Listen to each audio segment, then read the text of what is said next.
চট্টগ্রাম থেকে যুক্ত হচ্ছেন আমাদের সহকর্মী মামুনুর রশিদ অভি।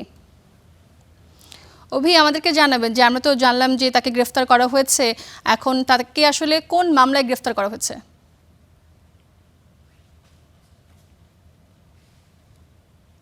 এটি আসলে পুলিশের পক্ষ থেকে এখনো বলেনি যে গতকাল রাতেই মূলত তাকে যশোর জেলা পুলিশের সহযোগিতায় গ্রেফতার করা হয়েছে এবং তাকে চট্টগ্রামে এরই মধ্যে আনা হচ্ছে। এবং এই যে চট্টগ্রামের শীর্ষ সন্ত্রাসী ডেভিড ইমনকে গ্রেফতার করা হয়েছে, এই বিষয়গুলো নিয়ে মানুষের মনে কিছুটা স্বস্তি। এবং আপনি জানেন সেই মূলত চট্টগ্রামের যে বাকুলিয়া এলাকায় জোড়া খুন এবং পতেঙ্গা এলাকায় ঢাকাই আকবর খুন সহ বিভিন্ন হত্যা মামলার আসামি ছিলেন, প্রায় 7টি ফৌজদারি মামলার আসামি ছিলেন এবং এই হত্যাকাণ্ডগুলোর সাথে সরাসরি জড়িত থাকার অভিযোগ রয়েছে। এবং সবশেষ গত 13 জুলাই চট্টগ্রামের যে একটি ইন্টারনেট সেবাদানকারী প্রতিষ্ঠান, সেখানে হামলা করার পর তিনি চট্টগ্রামে আলোচনায় আসেন ডেভিড ইমন। এবং এই ঘটনার পর যারা ভুক্তভোগী তারা আসলে একটি মামলা করে, মামলার পরবর্তীতেই আইনশৃঙ্খলা রক্ষাকারী বাহিনী তারা অভিযান শুরু করে। এই মুহূর্তে আমার সাথে রয়েছেন যেই ইন্টারনেট সেবাদানকারী প্রতিষ্ঠানে হামলা করা হয়েছে Rabiul Hossain Rakib, head of sales, তার সাথে একটু কথা বলতে চাই।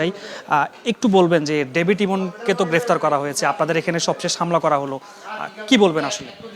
না, আমরা প্রশাসনের প্রতি খুবই হ্যাপি, বিকজ আমাদের আসলে আমরা সবাই আতঙ্কে ছিলাম এই আমাদের উপর অ্যাটাকটা হওয়ার পর থেকেই। তো আমরা সবাই চাচ্ছিলাম যে আমরা স্বস্তিতে যাতে অফিস করতে পারি। এটা অবভিয়াসলি একটা স্বস্তির নিউজ। আমরা চাই এই ধরনের অ্যাটাক যাতে আর না হয়, কারণ আমরা যেহেতু 24 আওয়ার সার্ভিস দেই, অলরেডি আমাদের অনেক কিন্তু ক্ষতি হয়েছে।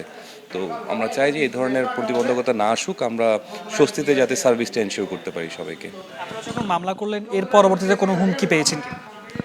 মামলা করার পর আমরা কোনো হুমকি পাইনি। আমরা যখন হুমকিটা পেয়েছি তারপরে তো অ্যাটাকটা হয়েছে, আমরা তো অলরেডি বলেছিলাম। বিচার চান? হ্যাঁ, আমরা সুস্থ একটা বিচার চাই।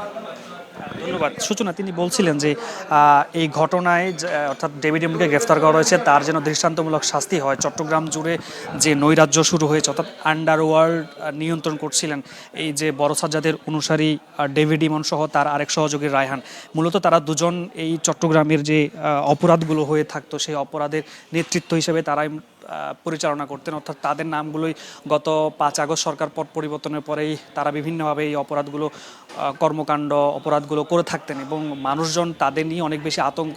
ব্যবসায়ীদেরকে টার্গেট করে প্রথমে হুমকি দিতেন, পরবর্তীতে চাঁদা দাবি করতেন এবং চাঁদা না দিলে সেক্ষেত্রে সেই সব প্রতিষ্ঠানগুলোতে গিয়ে হামলা ভাঙচুর সহ অনেক ঘটনাও ঘটেছে। এবং এই যে ঘটনাগুলো ঘটলো এবং পুলিশ বলছে তাকে আজকে মধ্যরাতের মধ্যে চট্টগ্রামে নিয়ে আসা হবে এবং আনুষ্ঠানিকভাবে চট্টগ্রাম জেলা পুলিশের পক্ষ থেকে একটি ব্রিফিং করা হবে, সেখানে বিস্তারিত জানানো হবে। অভি, আপনাকে ধন্যবাদ।